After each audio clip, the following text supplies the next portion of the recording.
2 rounds to go in Formula 2 in 2022, and based on the early evidence this weekend, it really could come to an end.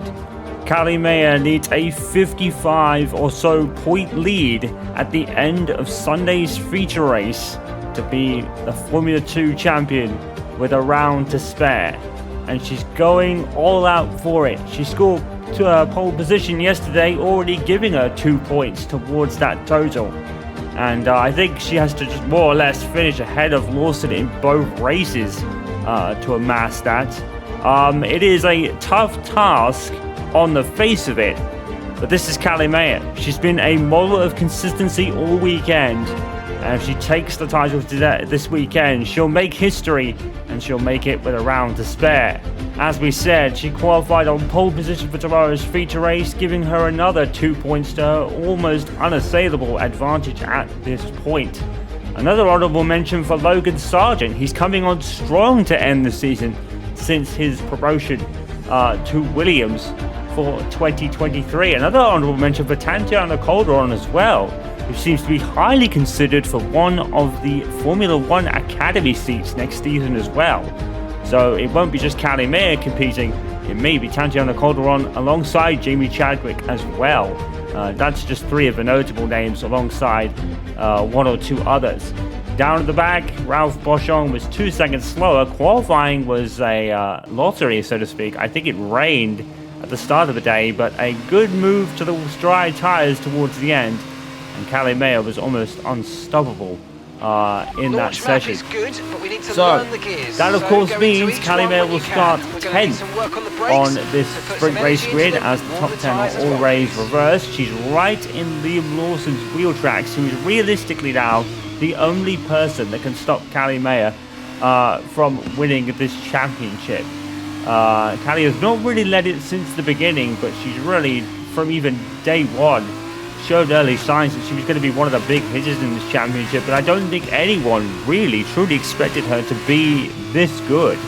We have to say that her comeback drives in Monaco especially were probably a big reason for this. Her consistency has been pretty much unmatched. Her car's been bulletproof, and she has been consistently in the points almost the whole way through the season.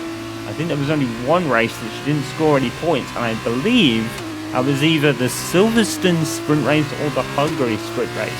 Hungary was probably to be expected, as both Jackson siblings have always struggled at that one. And we also got almost a unbelievable qualifying story yesterday, if you were there for it. Basically, we will say we were robbed of an Audi front row. Once again, we'll leave you in suspense for our pre-Grand Prix show tomorrow after the feature race, of course. We could be crowning a new champion for Formula 2 by then. I mean, incidentally, we're probably going to be doing that regardless because the championship doesn't defend, and that's why we won't be seeing Callie in this one next season. She's already been confirmed for one of the Formula Academy seats alongside Jamie Chadwick, her teammate. They're going to be both representing konnersport as they really continue to really stake their claim towards Formula 1 as well. As we know from last week, we know that David Butler is really looking for a way to put konnersport into the sport next year, taking over from the Project Prototype Audi era that could have only lasted a season by its end, but it's been a very successful one with Aiden Jackson and even Nico Hulkenberg, who just had that very unlucky streak in the middle, and of course with Mika Häkkinen. But of course, as I said, we were rather robbed of an Audi front row and a phenomenal pole position. As I said, we'll talk more about that tomorrow in this pre-Grand Prix show as they line up today for the sprint race. We do have an added element of the rain today, which could make things interesting. So watch out for Tatiana Calderon towards the front, because last time this happened, she won the sprint race in Spa. Here come the 5 red lights for the first race of Formula 2 this weekend. It's lights out. And away we go, and Ollie Caldwell will start from reverse grid pole, of course, but Calderon already is looking at the inside of the chicane. This has been the scene of many an incident in the past.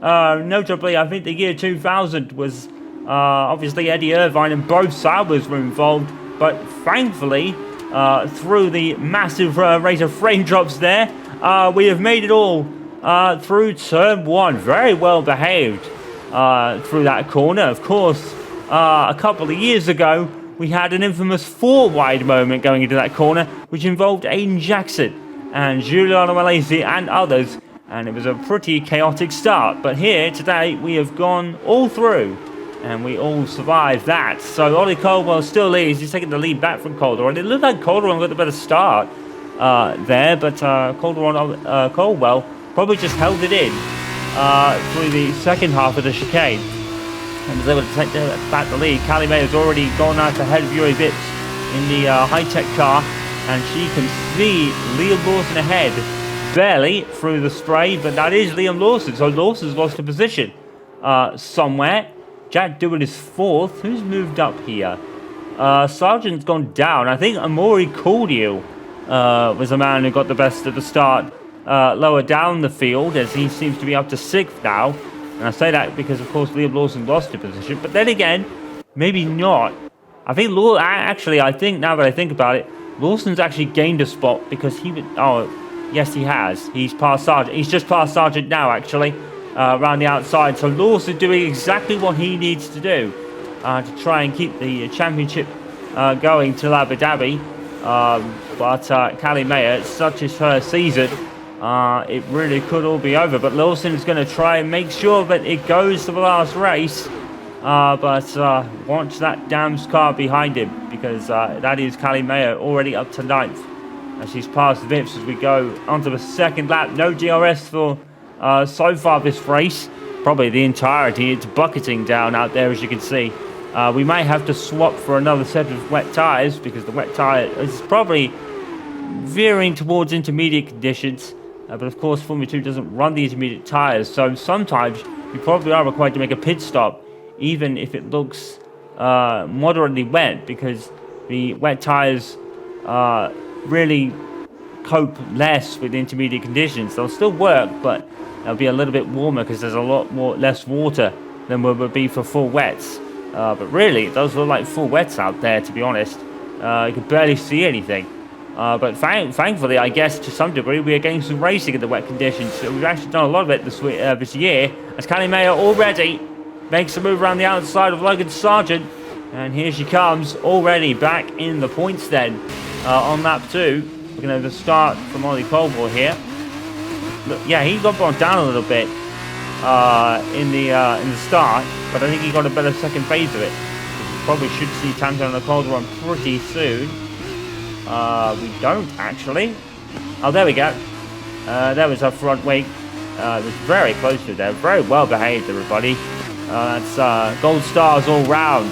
We got through that chicane unscathed in the wet conditions. But look at Daniel Caldwell and Caldwell side by side going through this corner. And, well, that's two very young drivers really being controlled aggression very well there. And very well behaved, everybody. Well done. We have done very well on these opening laps to get through without any car damage. As I think that's Jack Doohan being passed by Armstrong, who we've not really talked a lot about this season. We're hearing that he could be going towards IndyCar for 2023, following a very similar path to Devon Butler, perhaps, who could be making his debut in 2023. Mostly if we are to be believed about what Davidoff Butler could be doing in terms of the Audi team. Many theorists are pointing towards Devon Butler having a seat in a very similar situation to Lance Stroll, but like Stroll, Devon isn't devoid of any talent. I mean, if you win the Indy 500, that's a very good point to put on your CV. So, like Stroll, it would be a very well-earned position. And I say Stroll because of Lawrence Stroll, of course. Lance has the talent, we know that. He scored pole positions and podiums over the course of his career. But I don't think he's really had the top 3 kind of seat to really demonstrate what he can do. But he's made the best of the machinery he has got. We've got the safety car deployed right now. We're hearing a crash at the back involving Ralph Boschong. They haven't really cut to him right now, but according to the tower, he's out of the race. We're going to see it right now on this replay. And he just loses the back end. Oh my goodness. Oh my goodness. That is the wheel tethers doing its and the halo doing its job on that one. Sounds like the engine's still revving. But we're hearing that Boschon is out of the car and okay, so probably just took a second to gather himself and switch the car off.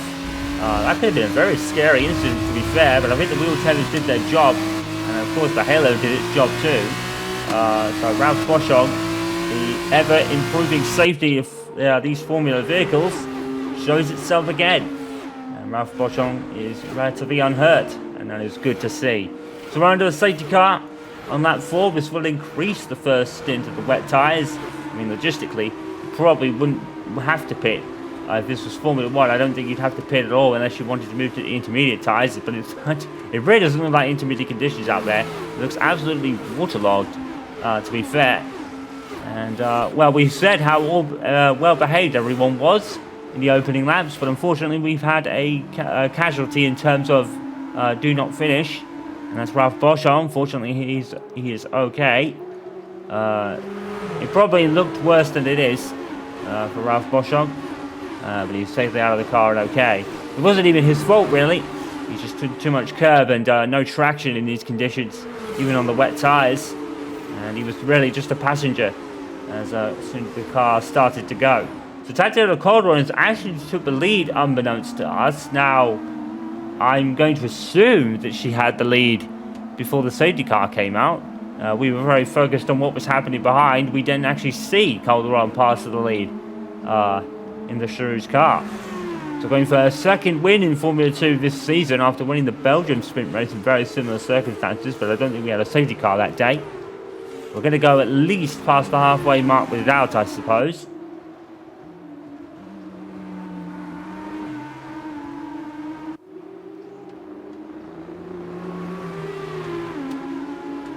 And just to keep you up to date on the championship permutations, it really doesn't mean much right now.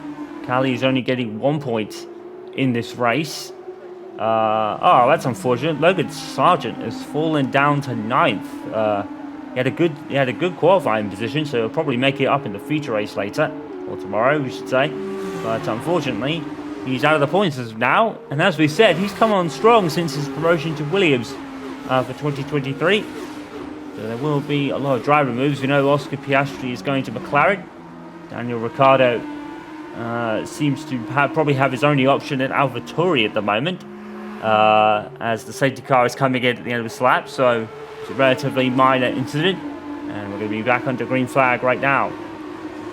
But of course, Aston Martin announcing, talking of Lance Stroll, he will have a new teammate in 2023, as he will be teamed up with Fernando Alonso. And of course, what will become of Audi's prototype next season, every expectation it will be konnersport, and it will be led by Aiden Jackson. But the second driver is yet to be confirmed, but it seems to be a high percentage that Devon Butler will take that seat, as we are going to green flag racing right about now, as Santiago Calderon will lead us away. And Ollie Caldwell is staying in touch. Amuyu Iwasa, honourable mention up there, we have not really seen him this race, but he's quietly made his way up to 3rd. But now, here comes Cali Mayer. Now, this might look very familiar to 2021, that's because it does. Because Cali Mayer, much like Aiden Jackson did in 2021 when he won that fairy tale race for Haas, uses the same restart technique to get ahead of Liam Lawson. Now, how far can she get? And can Liam Lawson follow her? That will be the question now, because the further he falls behind, the less likely the championship will be, and it really could be over by the end of the season. Cali Mayer needs to amass, I think it's about a 55 or 60 point lead to take the title tomorrow. Because I don't think it'll be taken today, because the points awards are so much smaller. I think Liam Lawson just has to stay in the points. Have to make sure that doesn't happen. Amuyu Iwasa, what will he be doing next year? Probably promoted to AlphaTauri next year for reserve driver duties, that is. And it'd be very well deserved it is too. Of course, the AlphaTauri seat hasn't actually been confirmed yet. I would suspect if it won't be Daniel Ricciardo, then I think Liam Lawson will be next in line, given that he is being one of the preliminary challengers for the title this season. He's come a long way since the Spanish Grand Prix. Liam Lawson has been a completely different season. He wasn't someone that everyone had on their radar, but since Spain and that double victory he had, the first one to ever do it, Liam Lawson's stock has risen dramatically. As most of the leaders are coming into the pits, Cali Meyer is not one of them, and I think that's because that man there, Iwasa, is heading into the pits. So Dams, rather than double stacking, are choosing to separate. But most of the teams are double stacking. I think that's not Alpine, Virtuosi would both cut their cars in. What on earth happened there? Charouz have both their cars in as well. This is going to harm a lot of people in this race. I think Liam Lawson might have been one of them, because actually no, he was ahead of Logan Sargent. I'm trying to think. Sargent has lost out, so Sargent has lost out massively. So Liam Lawson got serviced first. So pretty much a humongous error for the majority of the teams who've chosen to double stack their cars. The only team that haven't are Van Amersfoort Racing, because Jake Hughes is still out there. Charouz haven't, because Fittipaldi is going on. Frederick Vesti, we're hearing, is out of the race somewhere. There he is. Oh, that's unfortunate. Frederick Vesti. What has not gone right for him this year? Everyone was pretty much penciling him and Dragovic and such to be preliminary challengers this year, but it just hasn't happened for neither of them. Really, that's more because Cali Meyer has been just as sensational as she has been, more than anything else. But for Frederick Vesti, he's not had terrible luck. Obviously, the Mercedes young driver, the same pool of drivers that Aiden Jackson is in. Though Jackson's more of a Mercedes reserve at this point. Oh, Cali Meyer. Oh, and did Cali Meyer go onto the grass there? I think she probably had a similar situation to what she did at Zandvoort when she came into the pits. She was sliding in, and I think she was doing it again. You could really tell how aggressive Cali Meyer's being in this race. Did she get the car slowed down? That would be a question. We know that she got a 5-second penalty for speeding in the pits in Saudi Arabia. Thankfully, it's not really happened to her since. So she's learned a lesson on that one. She's going to come out more or less in the lead. Although I'm hearing Tangent Calderon there is going to take the lead. She certainly does. And Calderon has actually amassed a 2-second lead here. So Calderon has had superb outlaps from her pit stop. It's probably helped by everybody else choosing to stop without their cars, bar Dams and Charouz. I think for Charouz it made sense. Calderon leading the race. So it was a very wise decision. I think Calderon probably would have got first service anyway, so she probably wouldn't have been too affected. So Meyer's now out in fourth, as we've got four or so laps left, and we expect her to, well, really cruise up to the back of Armstrong and Caldwell and make light work of them, to be honest. Such as her racing this season. I think she'll probably have to improve her wet weather driving as such, although bear in mind she did win the Austrian feature race, so probably not. I think she said something like that is a weakness she kind of has, which is very unusual, considering Jackson, brother Aiden Jackson, has had some fantastic drives in the race, so maybe she's underselling herself a little bit here, because Callie's won her own races in the wet, and she's already passed Armstrong up to third, so she's probably downplaying herself a little bit.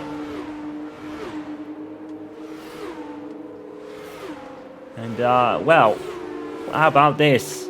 Liam Lawson is now out of the points, folks, and that is not good. He needs a fastest lap bonus point if he can get it. We don't know who has the fastest lap yet. Probably Cali Meyer for most of the guests. We haven't had any information on the fastest lap so far. Round the outside, Ollie Caldwell going into the first chicane, and she's passed him before they even get there. No DRS. Cali is still making passing maneuvers. So critical time now for Liam Lawson. He needs to get past Fittipaldi ASAP and get that point. It'll still be a 7-point swing towards Maya as she closes in on her the championship, which is her championship. It is pretty much hers, barring an absolute breakdown of very unlucky proportions, but such as Callie Maya's consistency throughout the season, that doesn't very much look like happening. Tatiana Calderon, mind you, is going to win this race by the looks of it. 3 to go, and she has a 1.2 second lead over Callie Maya. There were some that questioned whether Callie Maya took it maybe a little bit easier on her to cross the line first in Spa. I don't think there was any question of that whatsoever. I think Callie Maya was really just thinking about the championship, knowing that Liam Lawson was further down than she was. And I think we're kind of staring at a very similar situation right now.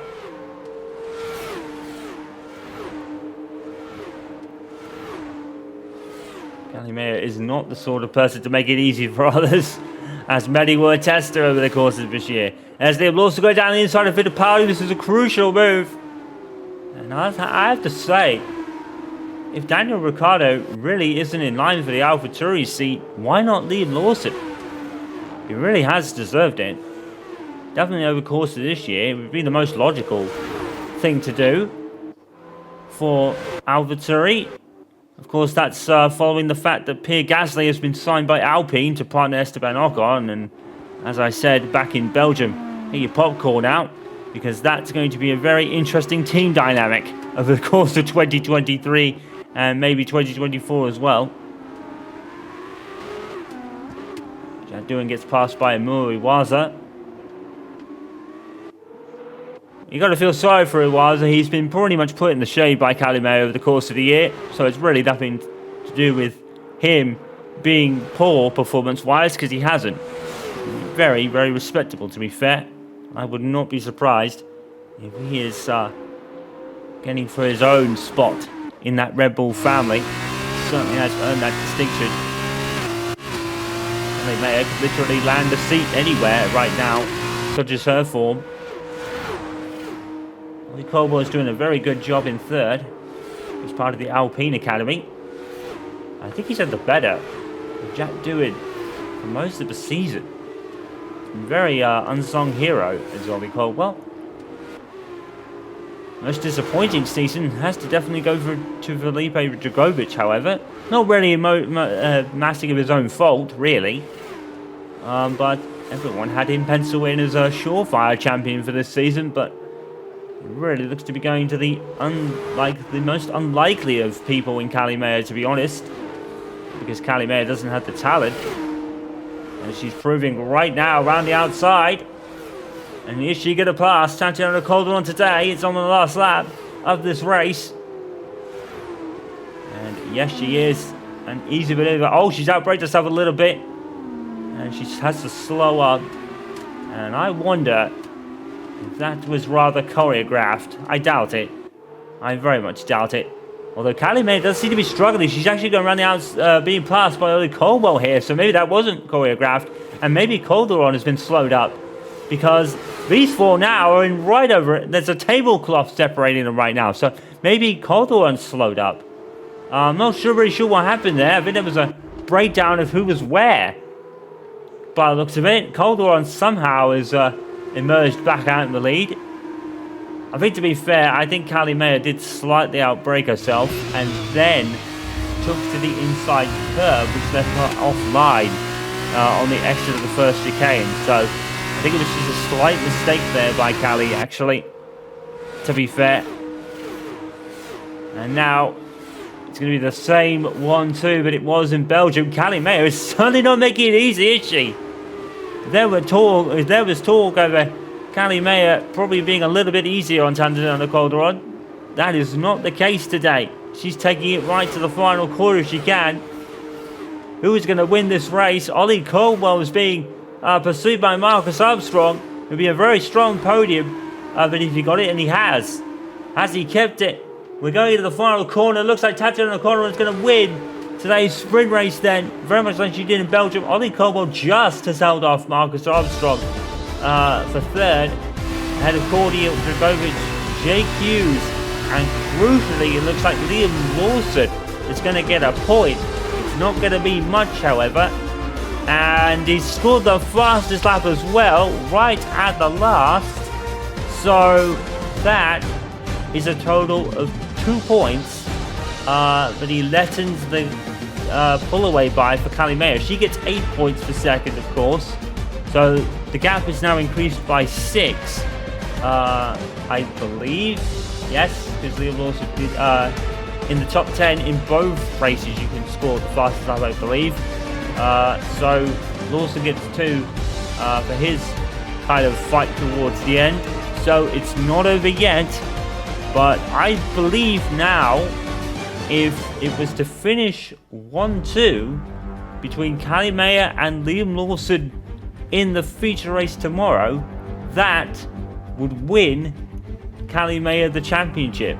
So it looks like, more or less, she just has to beat Lawson to be championship or champion for this year, I think. The gap is 52. So that now leaves, I think, a gap of 4 points, or 3 even, and Callie Mayer might take it.